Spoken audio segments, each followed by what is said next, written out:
Bonsoir, bonsoir, bonsoir à tous. Bienvenue sur Vivo Vojo. On est ravis de vous retrouver ce soir en ce milieu d'été. Alors vous êtes peut-être en vacances ou pas, mais quoi qu'il en soit, c'est une période qui est propice au ralentissement, au temps pour soi. Et c'est ce dont nous allons parler ce soir, cette santé et ce bien-être au féminin avec notre auteur de ce soir, Ouda Alcaraz. Bonsoir Ouda. Bonsoir Mathilde, bonsoir à toutes. Bonsoir, bonsoir tout le monde. On vous voit vous connecter tranquillement. Bonsoir, bonsoir.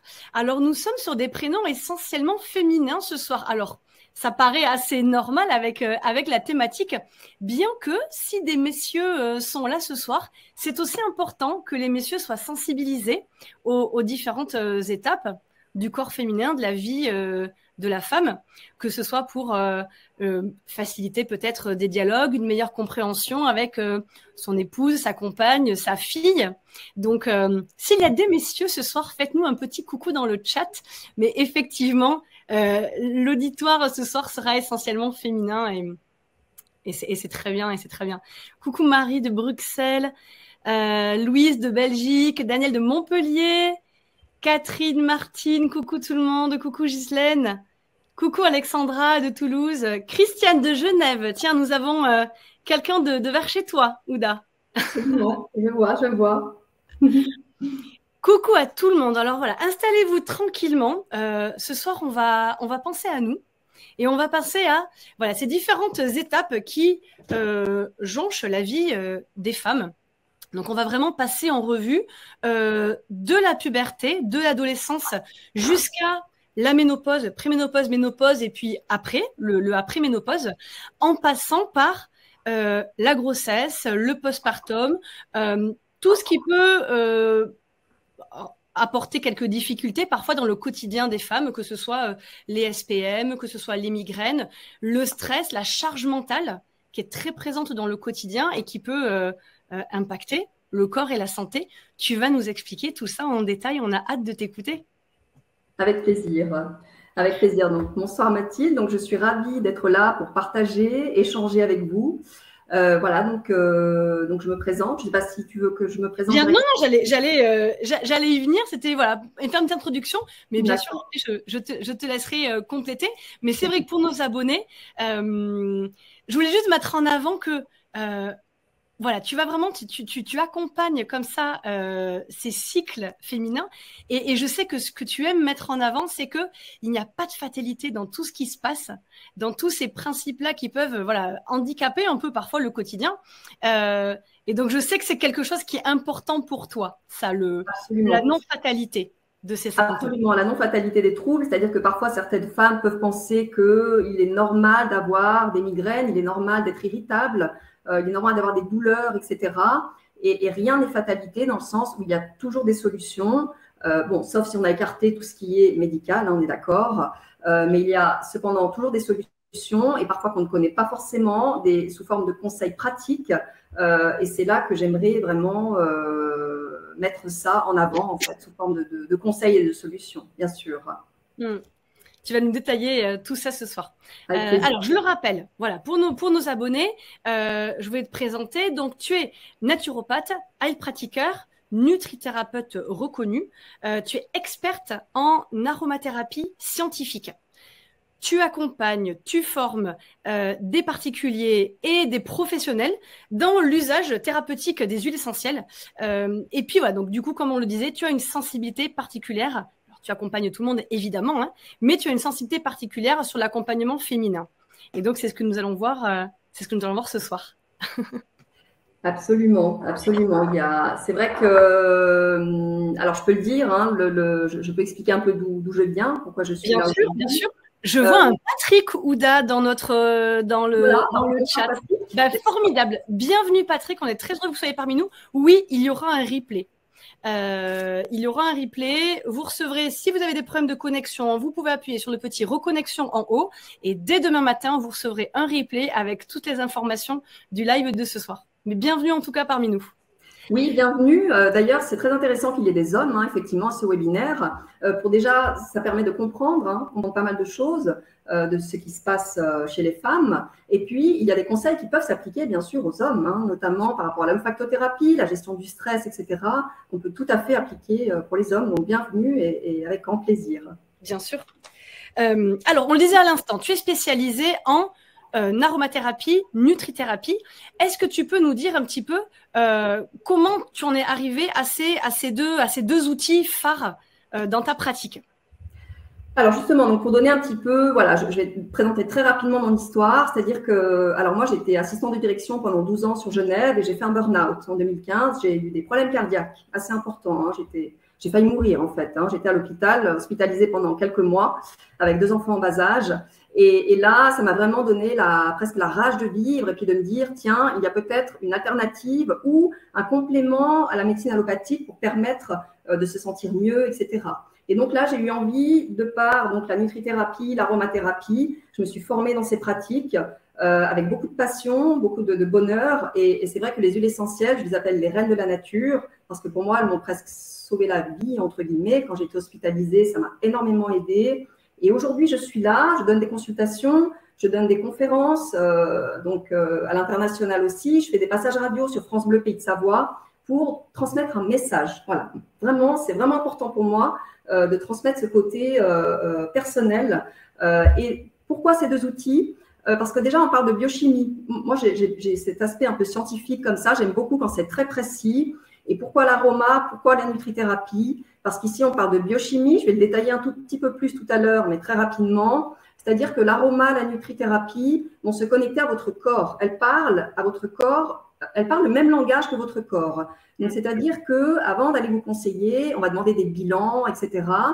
Et ce sont des techniques qui sont vraiment adaptogènes, qui vont se connecter et vous donner des réponses. Voilà, c'est ça qui est important. C'est ne pas être complètement perdu avec une liste de compléments alimentaires ou d'être sur Internet et sur des sites, on est perdu, on a plusieurs conseils. Et ce qui est important, c'est de vous donner une réponse qui est adaptée à vous. C'est ça le plus important. Oui, individualiser, comprendre son pourquoi. Absolument.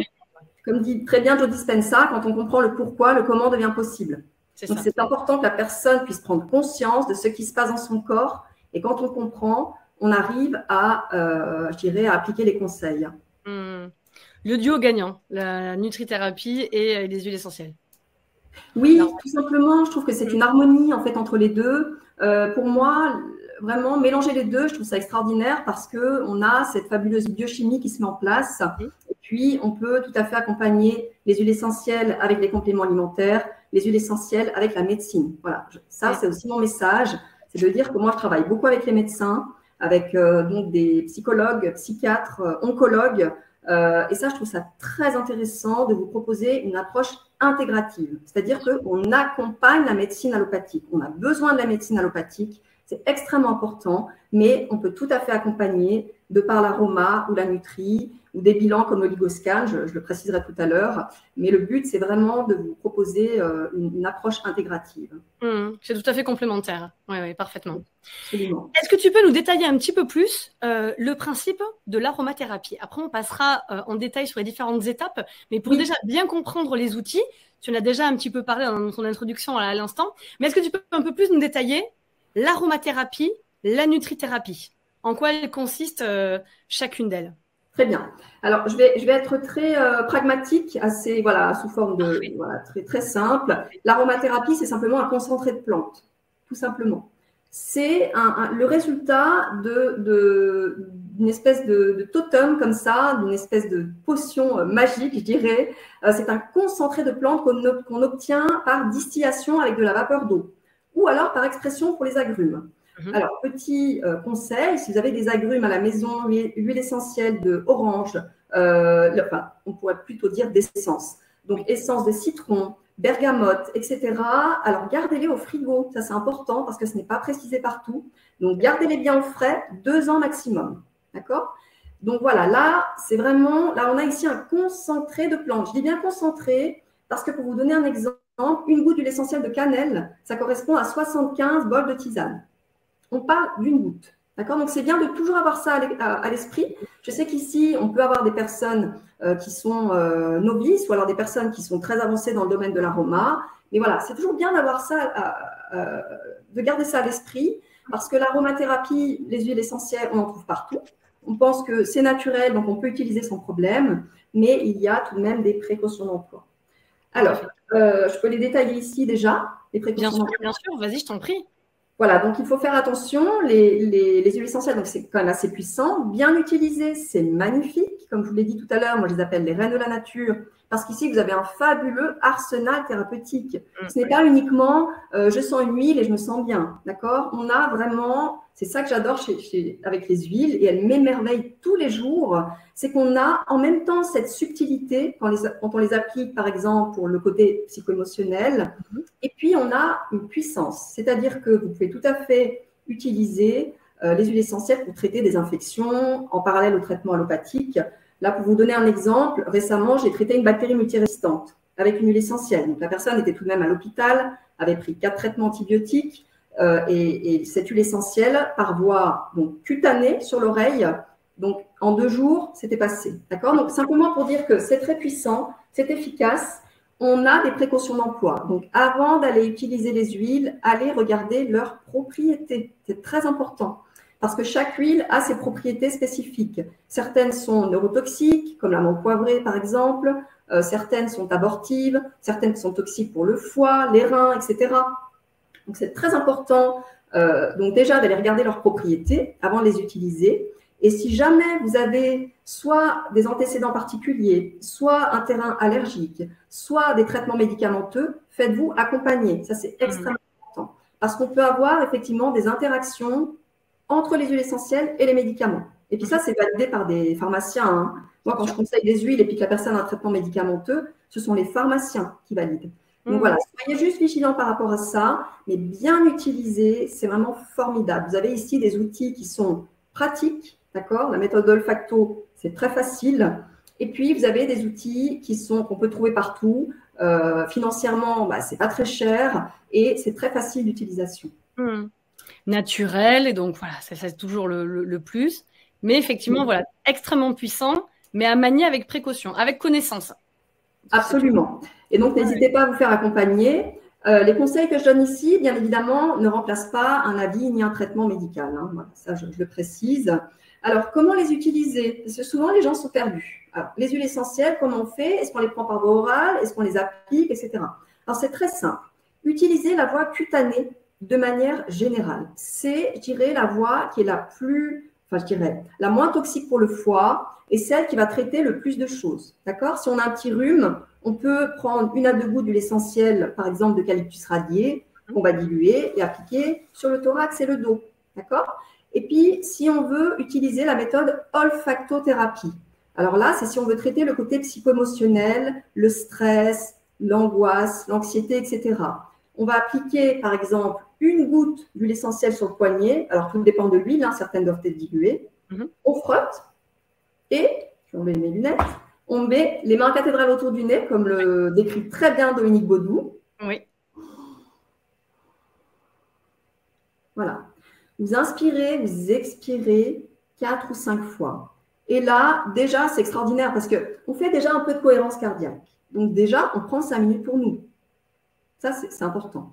Et puis, les huiles essentielles, elles ont un message, elles ont une énergie, elles vont se connecter à votre cerveau limbique via vos nerfs olfactifs. Et puis, vous avez un apaisement immédiat. D'accord? Donc, si jamais vous êtes stressé ou avec vos enfants, votre mari ou dans une situation avec le travail, faites la méthode olfacto. Très simple, 1 goutte, on frotte et là, vous avez un apaisement immédiat. Après, on a d'autres utilisations que je ne vais pas tout détailler ici, mais on peut les prendre par voie orale. Alors, par voie orale, attention, là, c'est la forme la plus toxique. Donc, si on veut traiter, par exemple, une angine bactérienne, des problèmes au niveau de l'estomac, par exemple, si on veut accompagner un traitement avec l'Helicobacter pylori, ou des problèmes au niveau du foie, une mycose vaginale. OK, là, on prend par voie orale. Sous conseil, hein, attention, je répète, il faut quand même faire attention. Mais on peut les prendre également donc, par voie vaginale, rectale, en diffusion. Vous voyez, on a vraiment je dirais, un volet qui est très, très large au niveau Oui, un large panel d'utilisation. Oui, oui. Mais c'est vrai que par la voie cutanée, c'est celle qui, on va dire, bénéfice-risque, si on peut parler de ça avec les huiles essentielles, est la plus optimale parce que les résultats vont être présents. Mais en Absolument. termes de risque d'intoxication ou de surdosage qui pourrait y avoir Par Péros, oral. par voie orale, Absolument. là, effectivement, voilà, c'est moins dangereux par la voie cutanée, évidemment. Donc Et oui, c'est ça, là, quand on démarre pour des personnes un peu plus novices, peut-être, c'est là un bon conseil. oui, oui. Et puis moi, je vous conseille de vous aider avec aussi vous avez des ouvrages qui sont de référence. Daniel Festi, Dominique Baudou. Voilà, je dirais que ces deux auteurs, je dirais, Incroyable. et oui, oui, il y a aussi docteur Françoise Cuit-Marinier. Vous avez des ouvrages qui sont de référence. Et vous pouvez tout à fait utiliser ces ouvrages si vous êtes novice pour vous aider un petit peu. Ça, c'est possible. Mais effectivement, là, on a vraiment, oui, on a des possibilités. Et soyez vigilants aussi à la qualité des huiles. Ça, c'est important. Oui, oui, c'est vrai. C'est vrai. Le chémotype et vraiment qu'elle soit attestée, enfin validée en fait, avec le petit logo HCTE, je crois que c'est. Oui, oui, oui, absolument. Alors, il faut faire attention quand tu parles de chémotype, effectivement, Mathilde. Quand vous dites on vous dit une huile essentielle de thym, ça ne veut rien dire. Quel thym? Vous avez le thym à tujanol, linalol, thymol, vous avez plusieurs thym. Donc, c'est important la notion de chémotype qui est la race chimique d'une huile essentielle. Et puis, de par la qualité, soyez quand même aussi vigilants parce que si vous avez une huile essentielle de mauvaise qualité, c'est un concentré de pesticides en fait. Donc voilà, attention quand même à la qualité des huiles. Si je peux citer peut-être 2-3 marques, je ne sais pas, que ça soit peut-être. Bien sûr, écoute, il y aura plusieurs, donc très bien, oui, vas-y. D'accord. Alors, donc on a la marque donc Pranaro, Merbe Tradition, la marque Foram. Moi, je travaille avec un petit laboratoire français qui est la marque Huile Essence.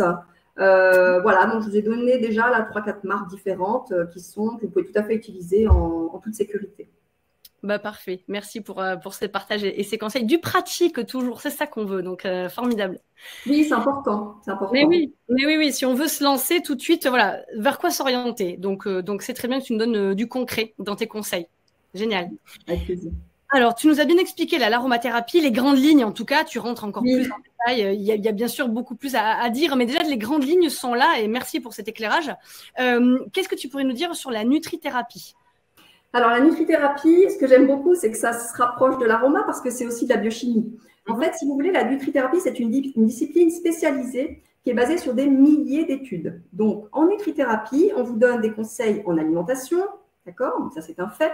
Mais on se base sur le fonctionnement de votre corps. C'est-à-dire que moi, avant de conseiller une personne, je demande des analyses. C'est très important. Vous ne pouvez pas juste dire à une personne, bah, écoutez, je pense qu'il vous faut de la vitamine B puis de la vitamine D. Oui, mais quel est votre taux? C'est ça qui est important. Et tous les jours, je vais au cabinet. Alors, soit des excès, soit des déficits, et souvent des déficits et des carences. C'est-à-dire qu'en nutrithérapie, ça se base beaucoup donc, sur des bilans. Bilan sanguin, on dose la vitamine D, la ferritine, on fait doser l'iode urinaire. Et puis moi, j'ai une spécificité avec l'analyse du microbiote. Donc, voilà,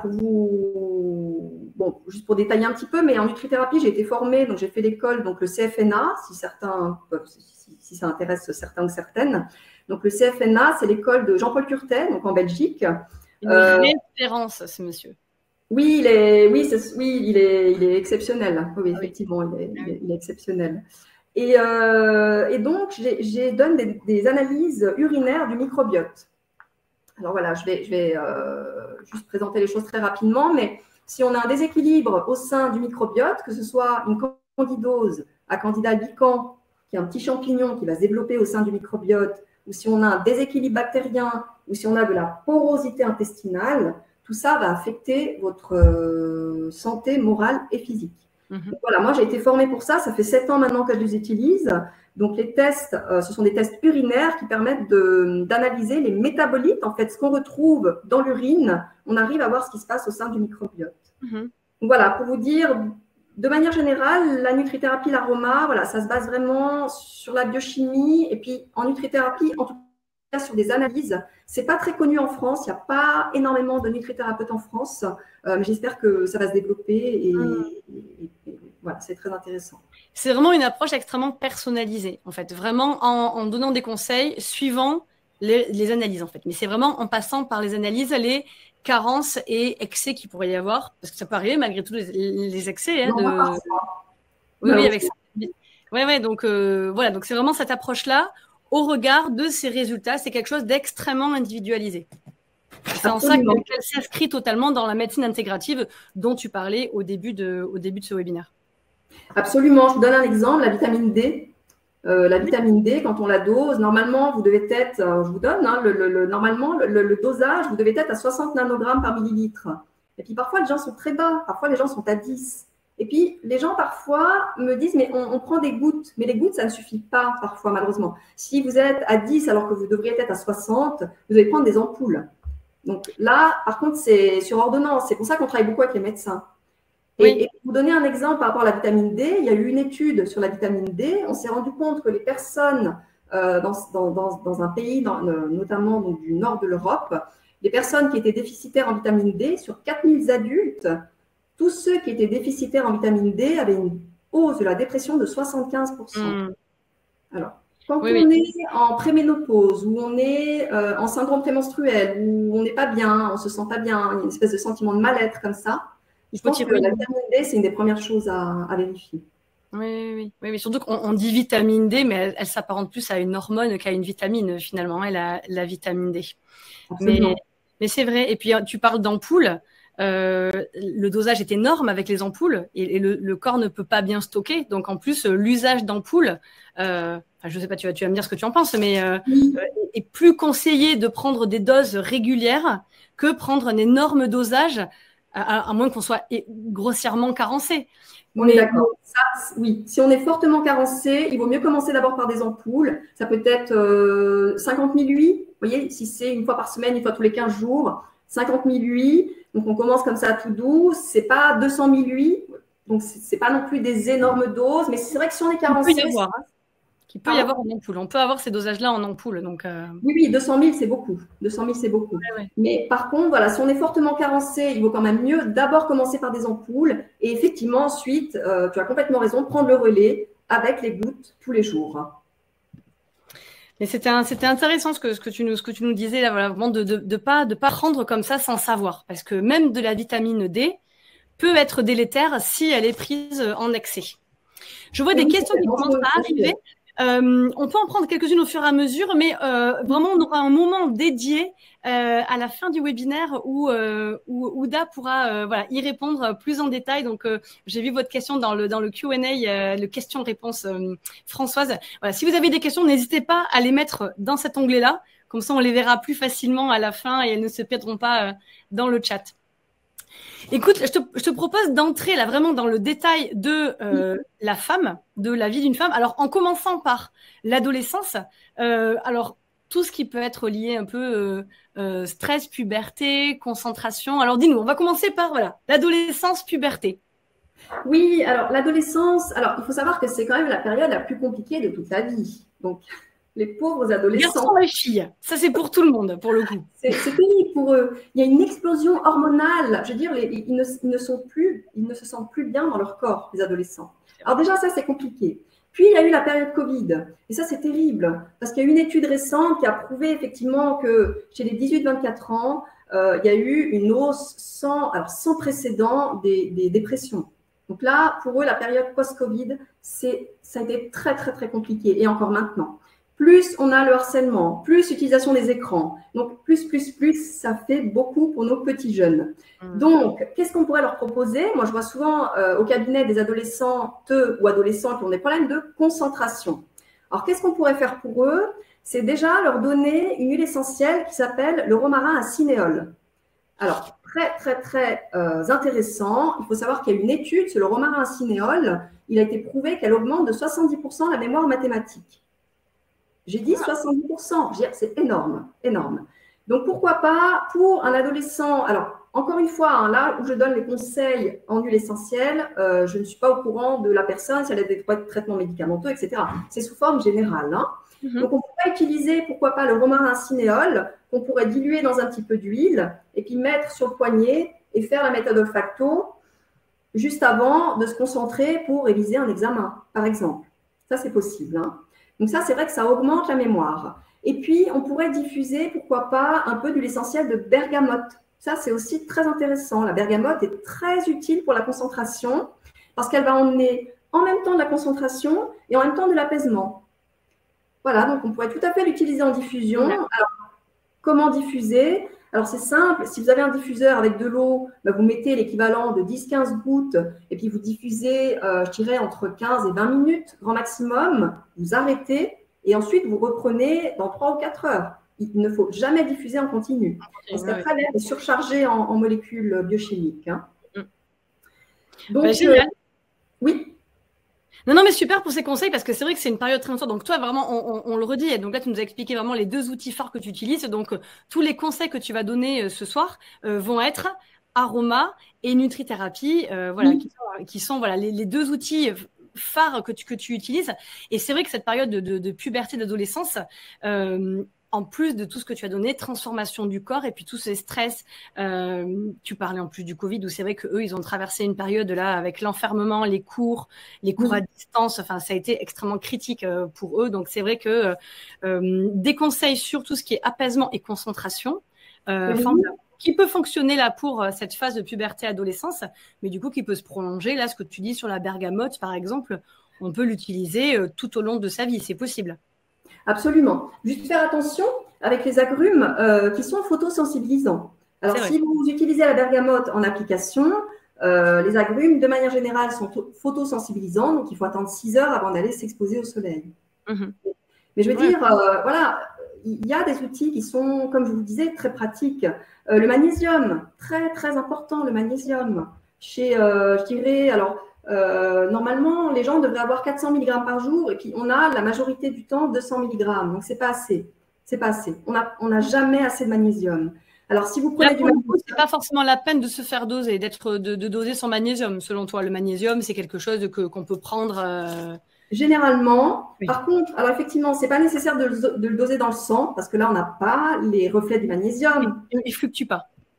Et oui, parce que le magnésium, qu'est-ce qu'il fait? Il va au sein de vos tissus, vous voyez, il va vraiment partout.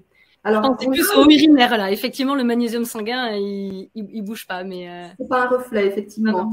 Alors, on a parfois certains thérapeutes, moi j'ai la machine ici au cabinet, donc on appelle l'oligoscan. L'oligoscan, c'est très intéressant, c'est une machine quantique. Donc, c'est une petite machine qu'on met sur la paume de la main et puis on peut voir tout de suite les réserves. On voit tout de suite les réserves en magnésium, calcium, silicium, on voit les métaux lourds, etc. Donc, si vous pouvez tout à fait trouver autour de vous un thérapeute ou quelqu'un qui a la machine et un bilan oligoscan, ça permet vraiment de voir les réserves. Ça peut être intéressant. C'est vrai. Si vous voulez prendre du magnésium, il y a différents types de magnésium. Alors, parfois, les personnes disent, oui, mais bon, chez moi, c'est laxatif. C'est normal, parce que ce n'est pas la bonne forme de magnésium, donc le corps n'en veut pas. Donc, les 2 formes de magnésium qui sont vraiment les mieux assimilées, et pour ça, Jean-Paul Curtet, il étudie le magnésium depuis plus de 40 ans maintenant, c'est glycérophosphate, bisglycinate. Je ne sais pas si peut-être, je ne sais pas, le noter quelque part, ou je ne sais pas si les gens… Je peux le noter. Oui, alors effectivement, donc glycérophosphate et bisglycinate. Donc ça, c'est les 2 formes de magnésium qui seront les mieux assimilées. Et on peut tout à fait donner du magnésium à un enfant. Alors attention, à un enfant, ce sera sur conseil, hein, parce qu'il ne faut quand même pas surdoser. Et il y a simplement des contre-indications à prendre du magnésium. C'est si vous faites de l'insuffisance rénale, si vous avez des calculs rénaux ou si vous avez des troubles au niveau de l'élimination. Là, il faut éviter d'en prendre. Très bien, merci. Merci pour ces conseils. Oui. On peut regarder aussi par rapport aux dents, aux ongles, il y a déjà un peu des aspects cliniques qu'on peut regarder, des cheveux un peu plus fins, cassants, non, pour le magnésium. Pour le magnésium, oui, bien sûr. Alors, il y a des choses qui vont être flagrantes. Si vous avez des crampes, si vous avez des troubles du sommeil, si vous êtes irritable, si vous avez la paupière qui flanche un peu, vous savez, la paupière qui tremble. Alors là, la paupière qui tremble, ça, c'est terrible. C'est que le corps est en souffrance. Vraiment, votre corps a besoin de magnésium. Donc, je dirais, ce qui est le plus flagrant, je dirais que c'est quand même les crampes. Et puis, il y a des personnes qui surutilisent le magnésium. Des personnes stressées qui vont surutiliser le magnésium. Les femmes enceintes, les sportifs, les étudiants. Donc, ces personnes-là, effectivement, vont avoir un besoin en magnésium qui va être augmenté. Très bien. Merci. Parfait. Avec plaisir. Alors, il y a des questions là, mais… Alors, Marie-France. Peut-être je peux répondre directement. Vas-y, je t'en prie, je t'en prie. Ouais. Alors, comment on utilise les huiles essentielles par voie vaginale et rectale? Alors là, c'est sous forme de soit d'ovules, effectivement, ou de suppositoires. Donc, voie rectale, ce sera des suppositoires. Si on veut traiter une infection bronchique quand même assez costaud, la voie rectale, c'est ce qu'on appelle la voie royale. En fait, c'est la voie presque la plus intéressante. Mais bon, c'est toujours un peu compliqué de prendre des suppos. Mais effectivement, donc la voie rectale, ce sera par suppositoire vaginal sous forme d'ovules. Par contre, ce sera à faire préparer par des pharmaciens. Sauf si vous êtes à l'aise et que si vous êtes spécialisé, bien sûr. Mais sinon, ce sera à faire préparer par des pharmaciens. C'est intéressant parce que ça ne passe pas par le foie, essentiellement. C'est ça? Et oui, absolument. Donc, il y a le lien qui se fait directement et ça, c'est plutôt fort intéressant. C'est rapide et pas hépatotoxique. Absolument. Est-ce que tu veux prendre l'autre question ou on les prend? Oui, bien. Oui. Alors, des personnes nutrithérapeutes qui font les tests urinaires. Alors, ce n'est pas tous les nutrithérapeutes qui font les tests urinaires concernant le microbiote intestinal. Ce n'est pas tous les nutrithérapeutes qui sont spécialisés avec ça. On a été formés pour ça, ça c'est sûr. Par contre, moi, j'ai été aussi formée en Suisse pour ça. Et c'est vrai que ce n'est pas tous les nutrithérapeutes. Par contre, si vous voulez la liste des nutrithérapeutes qui sont présents au niveau français, je ne sais pas où vous habitez, Pascal, mais vous pouvez voir sur le site de l'UDNF, donc UDNF, et là, vous avez la liste des nutrithérapeutes francophones. Et voilà, si jamais ça peut vous intéresser, moi, je donne des consultations en visio dans toute la France et à l'étranger également, si jamais. Voilà, parfait. Comme ça, on pourra aller directement à la source auprès de toi. Merci à Yvonne, merci à Laurent qui ont répondu à Marie-France sur le chat classique. On va reprendre les questions, vos questions après parce que on va continuer sur le processus, le cycle féminin, et puis on prendra vraiment un moment pour rentrer en détail sur vos questions au fur et à mesure. On fait un bond. On va reprendre après, on prendra en détail tout ce qui est SPM qui peuvent arriver au cours de la vie. Mais on fait un bond, on passe de la puberté à la grossesse. Grossesse postpartum. Alors, qu'est-ce que tu pourrais nous dire sur ces étapes-là? Il y a peut-être des personnes dans le chat aujourd'hui concernées ou avec des proches concernés. Et oui, alors la grossesse, c'est un moment fabuleux, c'est magnifique. La grossesse, c'est fabuleux. Seulement, il y a des troubles, bien sûr, qui sont associés. Alors, si par exemple, une personne donc enceinte a des nausées, alors souvent on parle des nausées, les 3 premiers mois, on peut se faire accompagner. Alors, moi, je ne parlerai pas là de l'application des huiles, parce qu'en tout cas, avant 3 mois de grossesse, il est interdit d'appliquer des huiles essentielles. Donc, pareil pour un bébé avant 3 mois, il est interdit d'appliquer. C'est vraiment à partir de 3 mois de grossesse et à partir de 3 mois de vie qu'on peut utiliser les huiles. Alors, on pourrait s'aider, si on a des nausées, en olfaction au flacon, d'accord? Soit avec l'huile essentielle de gingembre, qui peut être efficace pour les nausées, ou alors le citron aussi, qui peut très bien aider. Et alors, en acupuncture, faites-vous accompagner, parce qu'il y a des sages-femmes qui sont spécialisées en acupuncture. Ça, c'est fabuleux, on a vraiment des résultats. Et alors, de manière un peu plus pratique, il y a un point qui s'appelle le MC6, qui est à 3 doigts du poignet. Je sais pas si bien. Ah, alors montre-nous, très bien, 3 doigts du poignet. Donc là, 3 doigts, et puis là, c'est le MC6. Ce point-là. Au milieu du poignet? À 3 doigts du poignet. 3 doigts, mais au milieu. Exactement, au milieu. Très bien, de l'avant-bras. Et si vous appuyez sur ce point, on peut éventuellement avoir des améliorations au niveau des nausées. Je dis bien c'est possible, parce que parfois, malheureusement, même si on fait tout ça, les nausées, c'est compliqué. Mais vous pouvez être aidé avec ces outils, effectivement. Très bien, donc ce point-là, et puis 2 huiles que tu nous as partagées après les 3 mois. Oui. Mais enfin, non, après les 3 mois, on pourrait éventuellement les appliquer. Par contre, avant 3 mois, on peut simplement les sentir au flacon. Si vous voulez les appliquer, là, il faut quand même se faire accompagner par une aromathérapeute, une aromatologue, si vous voulez utiliser les huiles. Et puis, pour les femmes enceintes, il y a un bouquin de Daniel Festi qui est très bien fait, qui s'appelle « Les huiles essentielles de la grossesse ». Et ça peut être un bouquin où elle donne elle est décédée malheureusement, mais très grande personne qui est partie. Et puis ce bouquin peut aussi vous donner des conseils, vous pourrez y trouver des conseils pratiques. Mm, mm. Exactement. Oui, pour le magnésium, merci Virginie de répondre à Sylviane, je crois. Effectivement, bisglycinate et glycérophosphate, ce ne sont pas les noms des boîtes de magnésium, ce sont les sels de magnésium, la forme en fait du magnésium. Exactement. Donc vérifiez bien sur la boîte dans la composition de votre magnésium. Effectivement. Et merci Virginie d'avoir pris le relais pendant que nous échangions. Donc la grossesse, on a donné des astuces par la grossesse, on pourra en dire bien plus, mais voilà, on va prendre quelques points sur chaque grande étape. Qui dit grossesse dit parfois, pas toujours, le postpartum, après grossesse, sur ces états un peu un peu dépressifs en fait qu'on peut avoir, de chute hormonale en tout cas, qui entraîne voilà, des passages un peu plus ternes. Oui. Qu'est-ce que tu pourrais nous dire là-dessus?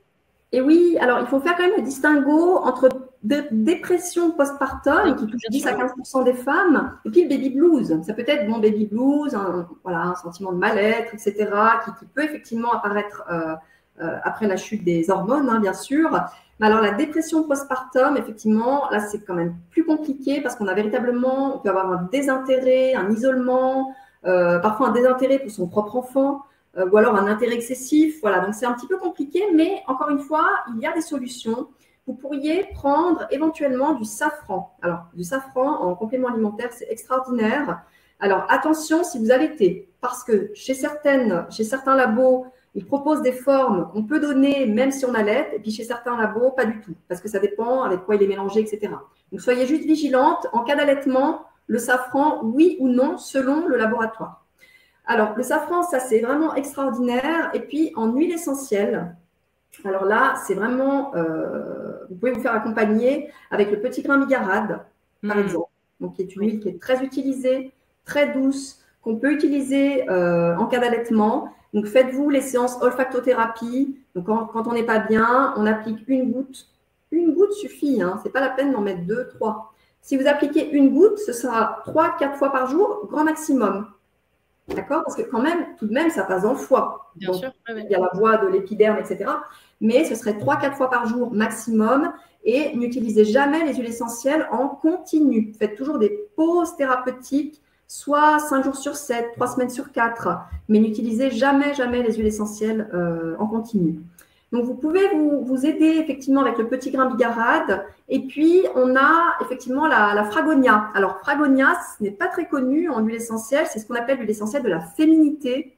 Et donc, elle peut apporter effectivement de l'apaisement, etc. Elle est régulateur hormonal, etc. Donc, elle peut être intéressante. Par contre, on ne pourra pas l'utiliser en cas d'allaitement. Fragonia, uniquement si on n'allaite pas, on pourrait l'appliquer en olfacto. Contrairement aux autres? Oui. Oui, vous l'évitez en cas d'allaitement, le fragonia. Par contre, on pourrait l'utiliser en olfaction au flacon. Si on allaite, pas de problème. D'accord. Mais petit grain bigaradier, aucun souci. Pas de problème. En cas d'allaitement, aucun souci. Oméga 3, très important. Ça a été prouvé, hein, vraiment, les oméga 3, c'est formidablement intéressant. Il faut simplement que ça soit assez bien dosé, en DHA notamment. Il faudrait que ce soit entre 300 et 400 mg de DHA. Mais les oméga 3 peuvent effectivement très bien vous accompagner. Mais c'est bien que tu le rappelles, parce que c'est vrai que parfois on peut l'oublier. Et dans l'alimentation, ne pas en avoir suffisamment ou que ce soit trop pauvre. Les petits poissons gras, les oméga 3, généralement, on est sur sardines, harengs, maquereaux, les petits poissons en fait. Donc, c'est ça. Oui, c'est bien que tu précises. Ouais. Et oui, d'ailleurs, je le dis tous les jours, hein, mes patients, mes patients, je sais que je n'ai pas le droit de dire patients, mais on pourrait dire mes consultants. Consultants, voilà. Oui, consultants. Donc, pour mes consultants et consultantes, tous les jours, je leur demande de consommer des oméga 3. C'est extrêmement important. Les oméga 3 vont multiplier vos connexions et puis vont faciliter la connexion neuronale. Donc, vont vous amener de la concentration, du bien-être. Ils ont un effet anti-inflammatoire. Donc, consommer des petits poissons gras, donc sardines, maquereaux, très très important les maquereaux, l'avocat, l'huile de lin, l'huile de noix, l'huile de colza. Donc ça, c'est important. Oui, pour les oméga végétaux, mais oui, parfaitement, oui.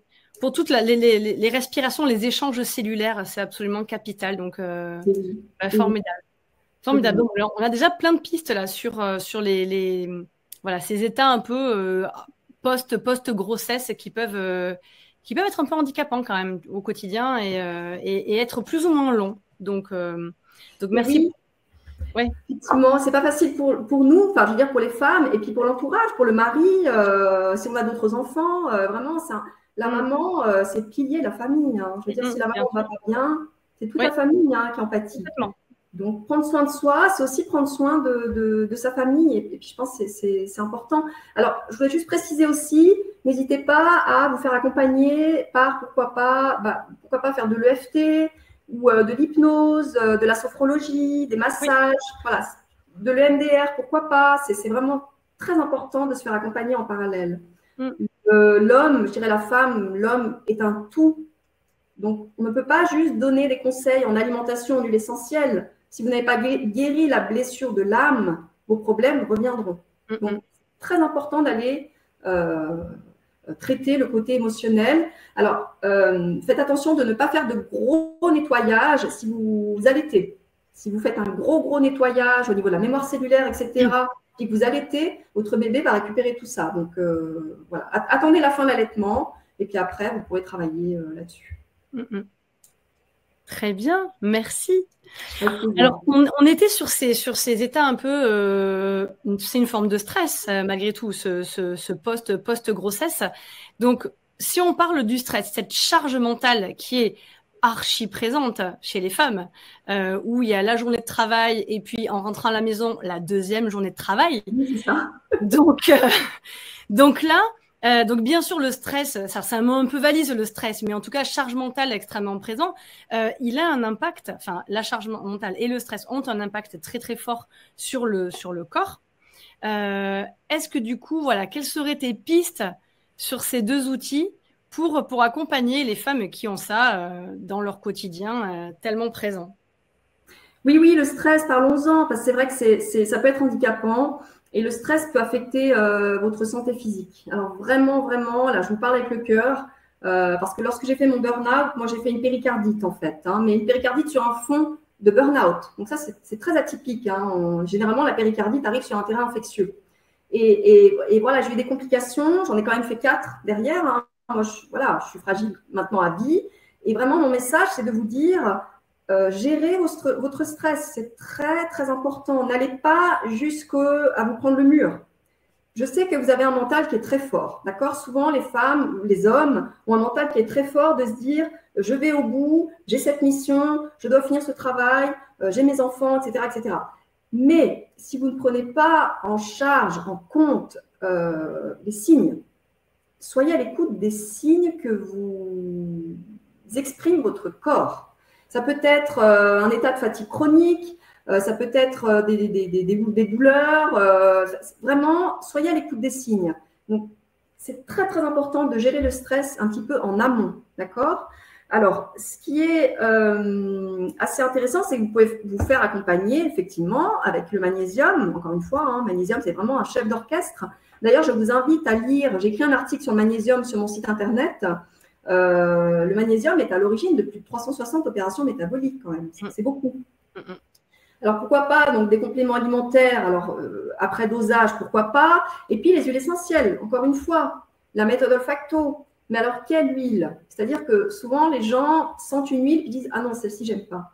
Mais ne vous bloquez pas avec une huile. Peut-être que vous n'êtes pas prêt pour elle maintenant. Mais si vous y revenez dans 5-6 mois, là, vous aurez travaillé sur certaines choses, vous pourrez l'accueillir. Alors, des huiles comme la camomille romaine, par exemple.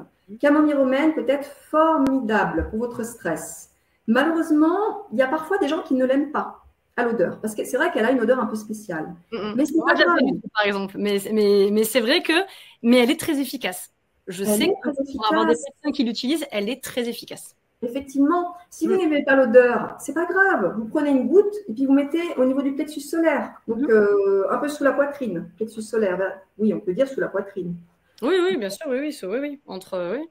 Voilà, donc une petite goutte ici, quand vous sentez que vous êtes stress, vous avez une crise d'angoisse, etc., elle va vous apaiser immédiatement. Si vous avez mal au ventre, un mal de ventre émotionnel, vous pourrez prendre 1 ou 2 gouttes que vous appliquez sur le ventre. Et ça, on peut pour les bébés des 3 mois. Donc ça c'est formidable. Ah, super, bébé des 3 mois, génial. Voilà. En revanche, pour un bébé, ce sera beaucoup plus dilué. Nous, on pourrait l'appliquer 2, 3 gouttes dans un peu d'huile, pas de souci. Pour un bébé, ce serait 1 goutte dans 10 gouttes d'huile végétale, c'est-à-dire une dilution à 10%. D'accord. Et Donc, c'est dans quelle indication pour le bébé? Un problème de sommeil? les coliques, par exemple, Ah, c'est d'accord. possible. D'accord. C'est Pas, ok. possible. Et pourquoi D'accord. pas le sommeil? Pourquoi pas le sommeil? Ça, c'est possible aussi. 1 goutte que vous allez diluer dans une bonne dizaine de gouttes d'huile végétale et vous pouvez lui appliquer sous la plante des pieds. Sous la plante des pieds pour le Oui. bébé. Ça Oui, peut oui. être intéressant. Oui. Alors, bon, s'il n'a pas de traitement allergique, etc. Ça, on est d'accord. Et puis, il y a la pruche. La pruche, elle est extraordinaire. C'est un véritable doudou olfactif. Alors, je ne sais pas, Mathilde, si tu la connais, la pruche. Oui, oui. Alors, Oui. elle est fabuleuse parce que la pruche, il faut savoir que c'est un arbre, donc un conifère du Canada qui fait 30 mètres de haut. Donc, la pruche va amener véritablement de l'ancrage, d'accord? Parce que c'est un arbre qui va vraiment voilà, vous amener de l'ancrage et en même temps du lâcher prise. Alors, pourquoi pas méthode olfacto ou petite goutte au niveau du plexus. Vous avez ici 2 huiles qui peuvent être intéressantes. Après, je pourrais encore ajouter le citron vert, qui est fabuleux aussi, le citron vert. Ah, le citron vert. D'accord. Oui. Alors, c'est pas le citron, citron Ah, vert, ouais. qui est généralement très, très apprécié à l'odeur. Le citron vert va amener du peps, de la joie de vivre. On a envie comme ça de faire des choses. Citron vert est très formidable. D'accord. Bon, bah, formidable. Bah, merci pour ces conseils, parce que c'est vrai que comme tu le disais, le stress, charge mentale et stress a un impact tellement fort sur les œstrogènes, hein, clairement, donc vraiment sur le système hormonal, en passant par les surrénales. Donc c'est capital, capital de gérer, de maintenir en fait ces surrénales en équilibre, en fait, Bien parce sûr. que l'impact est capital sur toute la sphère Bien sûr. hypothalamo-hypophysaire, donc vraiment. Et puis, on peut doser avec éventuellement le.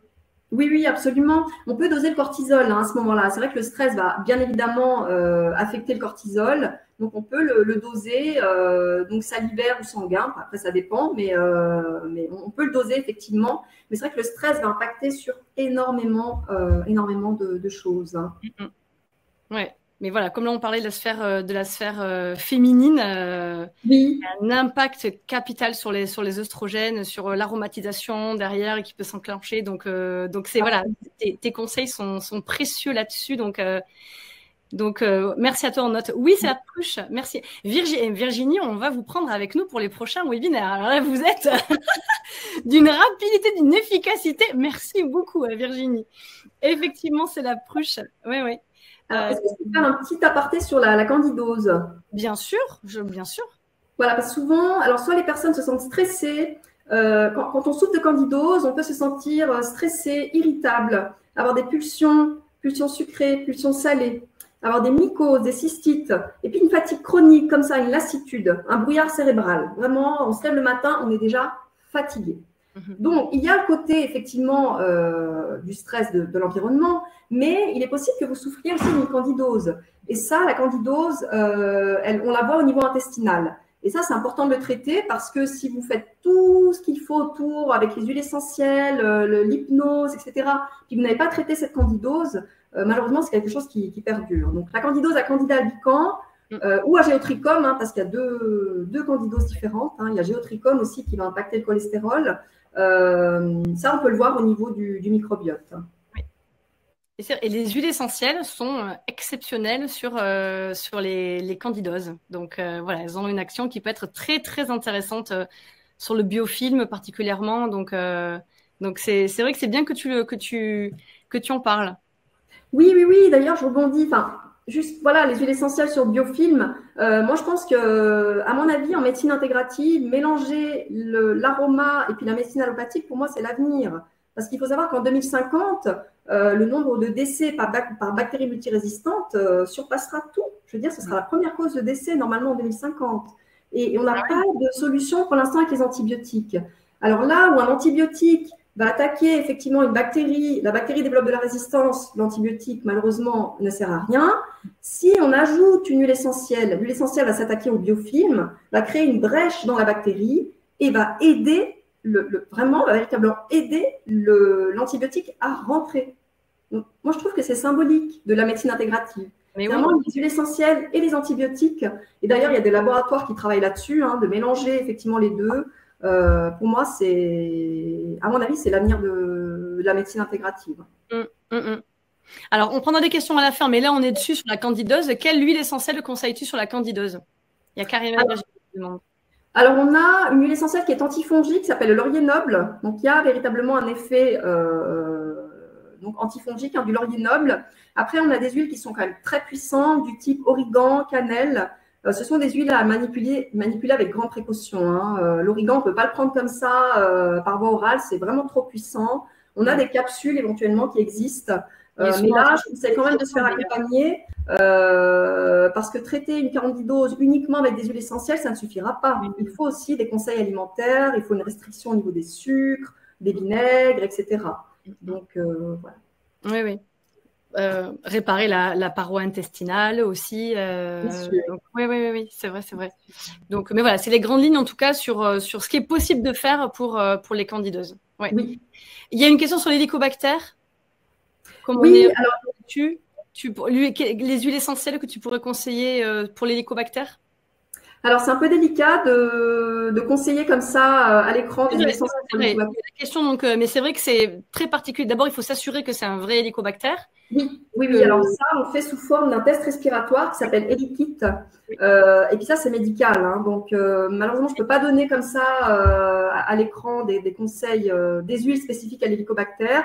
Mais il faut savoir que si jamais on en développe un, parfois les antibiotiques, malheureusement, l'hélicobactère va développer de la résistance. C'est un traitement antibiotique qui est quand même assez costaud. Mais effectivement, moi, les fois où j'ai traité l'hélicobactère en accord avec mes collègues médecins, donc, ce qui a fonctionné, c'est effectivement l'antibiotique plus une synergie d'huile essentielle. Mais là, il y en avait plusieurs, puis c'était vraiment sous conseil. Donc, je ne peux malheureusement pas comme ça, c'est délicat. Très bien, bah parfait. Je te propose de continuer. On avance tout au long de la vie et donc on arrive en préménopause, ménopause. Et donc là, voilà, avec pareil des troubles associés qui peuvent être plus ou moins désagréables. Qu'est-ce que tu pourrais nous dire sur cette étape-là? Et oui, mesdames, la ménopause n'est pas une fatalité. Vraiment, il faut savoir qu'il y a des cultures, vous avez des pays en Afrique ou en Asie où on n'a pas de symptômes. On ne sait pas ce que c'est que les bouffées de chaleur, l'irritabilité, le mal-être, la dépression liées à la ménopause. Ça n'existe pas. Pourquoi? Alors déjà, par rapport à l'alimentation, ayez une alimentation qui soit riche, donc ce qu'on appelle en lignane, par exemple les graines de lin, il a été prouvé scientifiquement que les graines de lin baissent de 50% les bouffées de chaleur, tout simplement. Donc les graines de lin, ce qu'il faut savoir, c'est qu'il faut les consommer broyées. Ne consommez pas des graines de lin comme ça seules, parce que là, elles sont éliminées dans les selles. Mais il faut les consommer broyées, il faut les garder au frigo, et puis de nouveau broyer tous les 3-4 jours. Pourquoi? Parce que les oméga 3 sont très très sensibles à l'oxydation. Oui. Donc voilà, ça c'est déjà une première, conseil un petit peu rapide. Oui. Et puis on a des faire, voilà, graines de lin, magasin bio, hop, on écrase un peu, on mixe, on broie, et puis là on saupoudre dans son alimentation au quotidien. Donc voilà. Oui, 2 à 3 cuillères à soupe par jour. Oui. Si jamais. Et puis on a l'huile essentielle de citron qui va activer effectivement la circulation, qui va activer le fonctionnement du foie, qui est très très important hein, pour les symptômes de préménopause et ménopause, et qui va donner de la bonne humeur comme ça peut être intéressant. Et puis la sauge sclarée, alors uniquement sur conseil, parce que c'est une huile essentielle qu'on n'utilise absolument pas pour les personnes qui ont eu des antécédents de cancer hormonodépendant ou de troubles hormonodépendants de manière générale. Mais la sauge sclarée, ça peut être effectivement intéressant. Et puis on a la maca, je trouve très intéressant, la maca du Pérou, qui peut vous aider effectivement. Si elle est bien dosée, la maca du Pérou, ça peut être intéressant. Par rapport à quoi la maca? Sur les bouffées de chaleur aussi ou... Oui, sur les symptômes de manière générale de la ménopause, les bouffées de chaleur, l'irritabilité. Ah, sur tous. Ok, d'accord, très bien. Oui, c'est une grande régulatrice. Adaptogène. Et les troubles de la libido aussi, ce qui est important. Très bien. Bien sûr. Là, ça affecte vraiment, parfois certaines femmes sont vraiment en souffrance hein, par rapport à ça. Et donc, par rapport à la libido, elle va être intéressante. On a également des plantes en phyto, on a le houblon, le gâtillier, qui seront plutôt sur conseil, mais il y a effectivement des solutions. D'accord. Bon, mais déjà, tu nous as proposé plusieurs pistes là, à aller explorer. Et, Oui, voilà, et à spectre large en plus. Donc vraiment, comme la maca qui peut jouer sur tous les aspects physiologiques que sur les aspects plus émotionnels. Donc parfait. On prend en note le lin, la oui, maca et la sauge avec, voilà, selon le cas. sauge clarée selon le cas. Attention à ne pas confondre la sauge clarée et la sauge officinale, qui est Oui, c'est vrai. beaucoup plus puissante, qui est quasi interdite. Hein, donc là, attention à ne pas confondre, hein, c'est important. Et effectivement, la sauge clarée, ce sera plus sous conseil quand même, sur conseil. Et absolument, alors on ne peut pas utiliser si on a eu des antécédents de problèmes hormonodépendants. Alors si je peux encore peut-être finir avec un bourgeon, le framboisier, le bourgeon de framboisier peut être aussi intéressant. C'est un régulateur hormonal. Ouais. La gémothérapie du féminin, le framboisier. Fabuleux, Mais effectivement. c'est vrai qu'il régule parfaitement bien. Effectivement. Formidable. Bah, écoute, merci beaucoup. Est-ce que tu pourrais nous parler pour conclure un petit peu la fin de ta présentation sur tout ce qui est troubles migraines, SPM, enfin tous ces troubles qu'on peut avoir tout au long, alors qui arrivent avant alors les migraines, elles peuvent arriver tout au long, même après la ménopause. Alors les SPM, évidemment, c'est avant la ménopause. Mais sur ces troubles-là, qu'est-ce que tu pourrais nous donner comme conseil Ouais. avisé et comme tu l'as fait depuis le début? Oui, alors deux conseils très pratiques. En cas de migraine, bon, il faut savoir l'origine, hein, bien sûr. Ça peut être le Oui. foie, ça peut être les règles, etc. Donc, il faut traiter l'origine, ça c'est certain. Seulement, en cas de migraine, il y a la menthe poivrée qui est extraordinaire.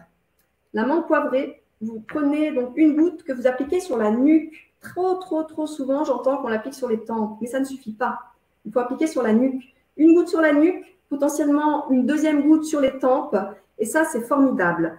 Alors, si on ne peut pas utiliser la menthe poivrée, qui a tout de même des contre-indications strictes, hein, on ne peut pas l'utiliser pour les enfants de moins de 7 ans, les femmes enceintes et allaitantes, les personnes hypertensives, les personnes épileptiques, asthmatiques.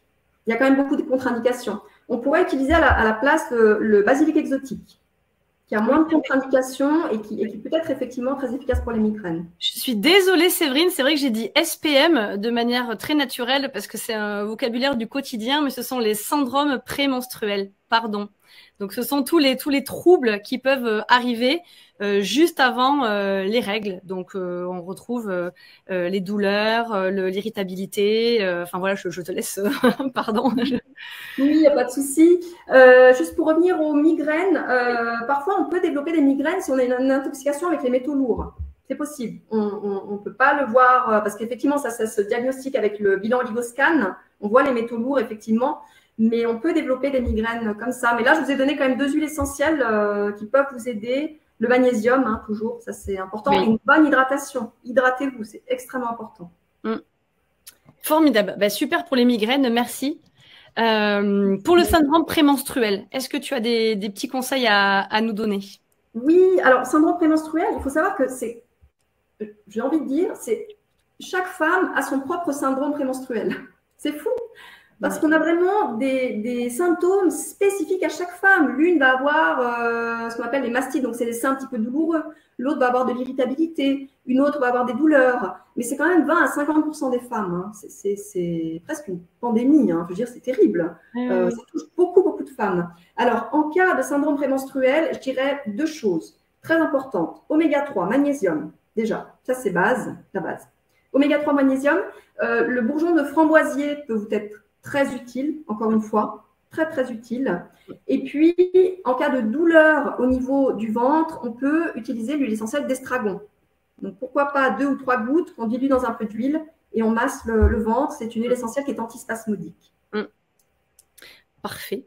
Bah, écoute, on a de belles pistes pour aller creuser et voilà, réduire ces troubles-là, qui c'est vrai handicap, hein, quand ils sont très présents, ces troubles de SPM, enfin des syndromes prémenstruels, il y a des personnes qui vraiment ont des difficultés à aller travailler, par exemple, avant leurs règles, puis pendant leurs règles. Il y a vraiment des personnes pendant ces cycles-là, des profils où c'est extrêmement handicapant dans le quotidien. Donc là, bien sûr, il faut aller pousser encore plus loin.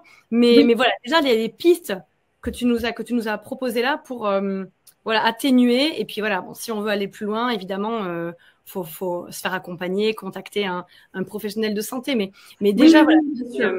si on a des troubles, des symptômes qui sont vraiment trop importants, donc on a ce qu'on appelle le trouble dysmorphique. En fait, c'est vraiment dysphorique, pardon.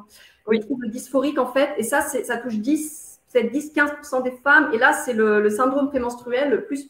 Hein. C'est vraiment, et là, il faut quand même se faire accompagner au niveau médical, etc. Oui. Mais bon, en tout cas, tu nous as donné plein de bons conseils. Alors, si vous voulez aller encore plus loin dans ces explications, là, parce que là, tu nous as donné plein de conseils, mais évidemment, la plupart des thèmes qui ont été abordés ce soir sont vus encore plus loin, plus en détail, de manière plus riche par module. Donc, il y a la formation que tu proposes, cette masterclass que tu proposes là ce soir dans cette formation. Donc, elle se compose en 7 modules qui sont extrêmement détaillés dans la lignée de ce qu'on a vu ce soir.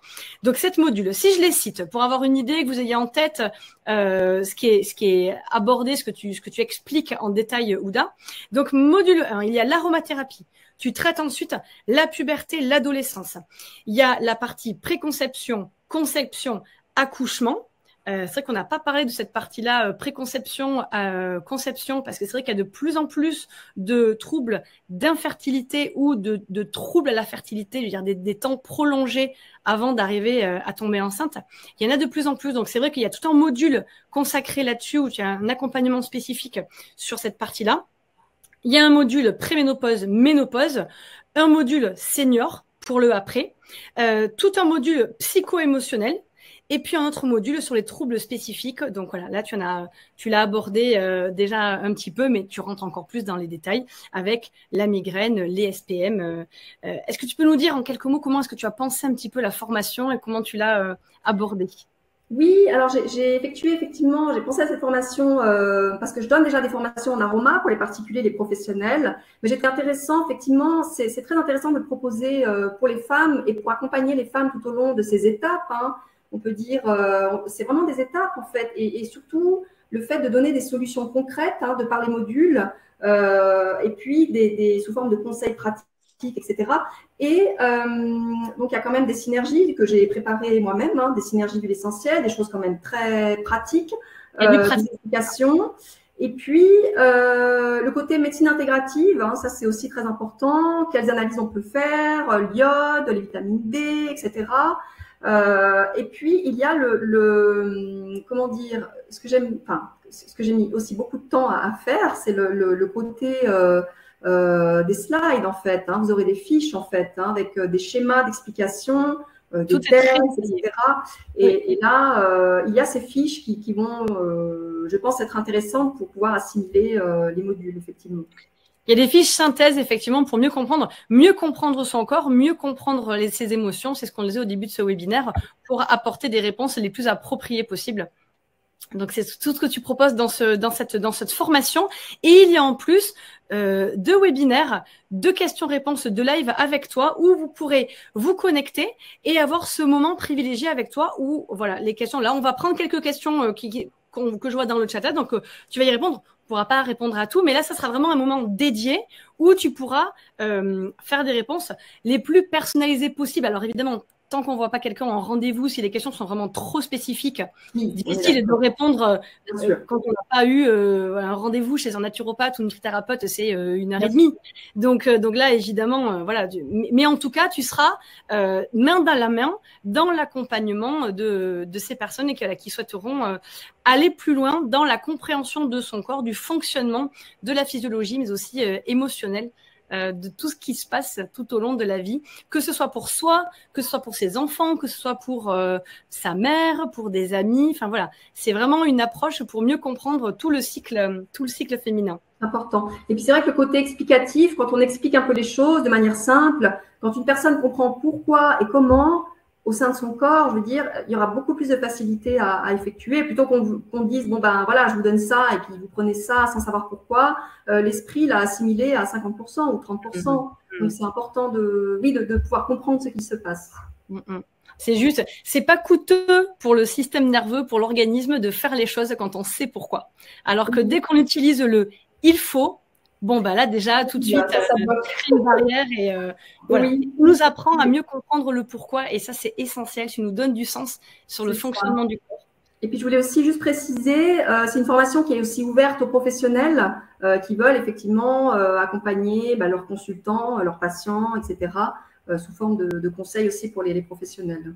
Formidable. Oui, oui, aux particuliers, mais voilà, il y a ce niveau d'exigence que tu as mis dans ces conseils qui peuvent aussi aider des thérapeutes qui peuvent être parmi nous pour accompagner leurs consultants ou leurs patients. Donc, oui, formidable. on a également les études. Hein.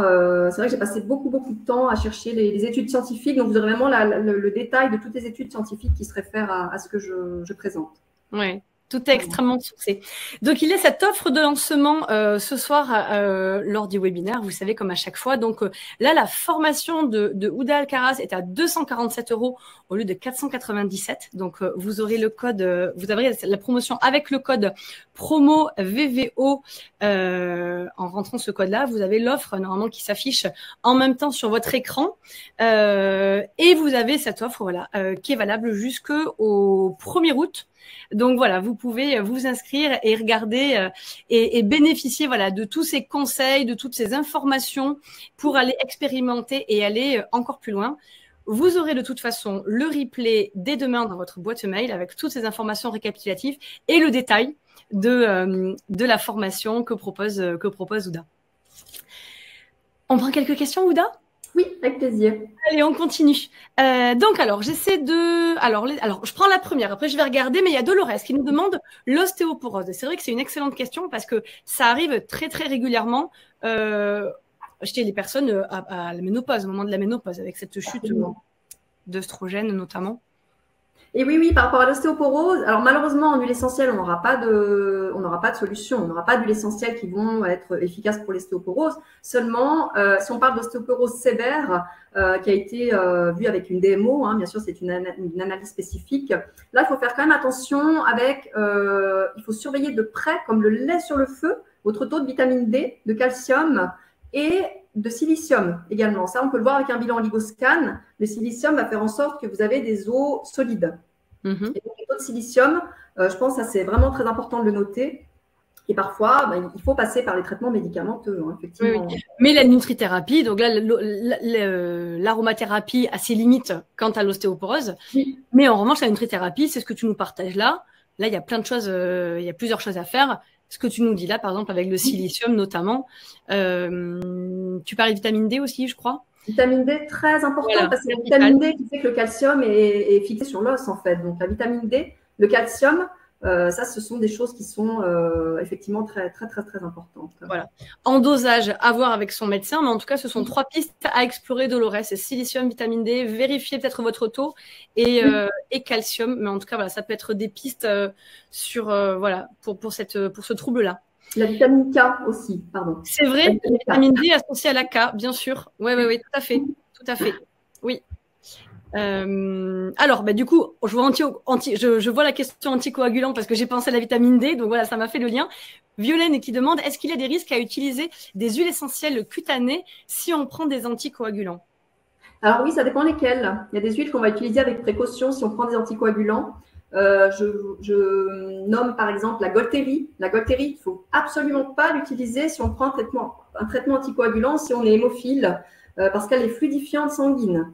Et puis fortement. Alors, donc, elle est archi connue en plus. Celle-là, elle est très, très utilisée pour tout ce qui est articulaire en plus. Donc, voilà, avec… Là, c'est une contre-indication stricte. Hein. La Golterie, absolument pas. L'hélicris, soit l'immortel, il faut quand même faire attention parce qu'elle a quand même un léger effet fluidifiant. Mais je dirais que la Golterie, c'est une des huiles essentielles qu'on ne peut absolument pas utiliser si on a un traitement anticoagulant. D'accord. Donc là, de toute façon, voilà, avant de voir, donc oui, il peut y avoir des risques. Donc, vérifiez, Violaine, les contre-indications qu'il peut y avoir avec les huiles que vous pensez que vous avez en tête. Est-ce que tu peux redonner le test pour les métaux lourds dont tu as parlé tout à l'heure? Oui, c'est l'oligoscan. Donc, c'est une petite machine quantique. C'est ce qu'on appelle de la spectroscopie. Donc, c'est un faisceau lumineux. C'est un appareil qu'on vous pose sur la main. Et c'est un faisceau lumineux qui parcourt les tissus. Et puis là, on voit les réserves. Donc, on voit les minéraux. Donc, on voit calcium, magnésium, silicium, zinc, iode, chrome, etc. On voit les réserves en vitamines. Donc, vitamines du groupe B, etc. Donc, les réserves, hein, ça ne remplace pas un avis médical ni un bilan sanguin. Mais on peut faire ça en parallèle. Et on voit effectivement les métaux lourds, comme l'aluminium, le plomb, le mercure. On a véritablement une liste des métaux lourds et le pourcentage qu'on a de métaux lourds dans le corps. Alors, j'ai envie de dire, tout le monde a des métaux lourds. Récemment, j'ai fait une enfant de 2 ans, on voit qu'elle a des métaux lourds. Mais seulement, il est intéressant de voir peut-être si c'est trop important et si ça affecte le foie. Et puis ça, on le voit aussi avec la machine. Si ça affecte le foie, là, il sera intéressant de faire une détox. D'accord. Bah, très bien. Écoute, c'est intéressant. Oui, Tu me fais le lien magnifique. Ah, pardon, excuse-moi. Oui, pardon Mathilde, je te coupe, mais on ne fait jamais de détox sur un intestin poreux. Attention avec ça, parce que souvent on entend les détox. Si vous faites une détox alors que vous avez les intestins poreux, toutes les toxines vont arriver d'un coup dans les intestins et puis tout ce petit monde va retourner dans votre foie. Et puis vous vous auto-intoxiquez en fait. Donc il est très important d'aller vérifier l'étanchéité intestinale pour pouvoir envoyer une détox qui soit optimale. C'est pour ça que c'est toujours important d'être accompagné parce qu'on voit des choses sur Internet et il y a plein de choses et c'est formidable, c'est un outil incroyable et il y a plein de méthodes. Alors là, en plus, avec l'été qui est arrivé, on a vu des articles à foison sur les détox, les nettoyages, etc. Mais tu as complètement raison que ça peut être très, très mal fait et au contraire délétère si effectivement les intestins sont poreux. On se réintoxique en permanence, en fait. Donc, c'est très, très juste de le préciser.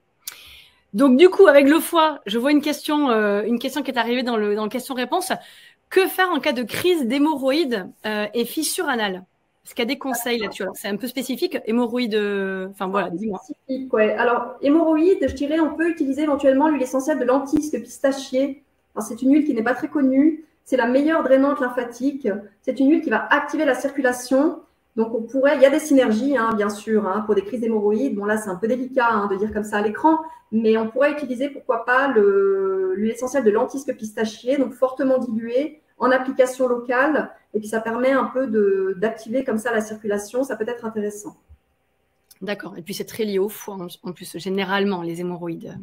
Mais oui, tout est lié au foie. C'est fou. Ouais. Le foie, c'est plus de 500 fonctions quand même. Et quand on parle, effectivement, encore une fois, chez les femmes des œstrogènes, le foie va permettre de détoxifier aussi les œstrogènes. Donc, quand on a une faiblesse hépatique, on a les œstrogènes qui ne sont pas assez bien détoxifiés, enfin, qui ne sont pas assez bien éliminés, entre guillemets. Et là, ça peut aussi créer des problèmes. Donc, le foie peut effectivement être la source de beaucoup de soucis. Donc, hémorroïdes, lentisque pistachier, peut-être une piste. Alors, on va reprendre une ou deux questions. J'avais vu une question sur les règles hémorragiques que je trouvais intéressante parce que peut-être que ça pouvait concerner plusieurs personnes. Je sais que c'est quelque chose qui est assez courant, mais je ne la retrouve plus. Oui, en cas de règles abondantes, voire hémorragiques, suite à la préménopause. Parce que ça peut être aussi, pas forcément préménopause, mais voilà, elles peuvent arriver au moment de la préménopause, effectivement, les règles hémorragiques. Et oui, parce que lors de la préménopause, c'est quand même une période qui peut arriver 8 à 10 ans avant la ménopause quand même. C'est ça, c'est ce que tu disais, effectivement. Au début, c'est vraiment c'est compliqué parce qu'on peut avoir des règles très abondantes et puis plus rien, et puis de nouveau très abondant. Donc, c'est très fluctuant. Et en cas de règles extrêmement abondantes, on a l'huile essentielle de cyste qui peut être intéressant. Donc, la cyste adanifère, qui va être une anti-hémorragique, en fait, qu'on pourrait appliquer éventuellement, donc 1 à 2 gouttes diluées sur le bas-ventre. Et là, elle peut être efficace.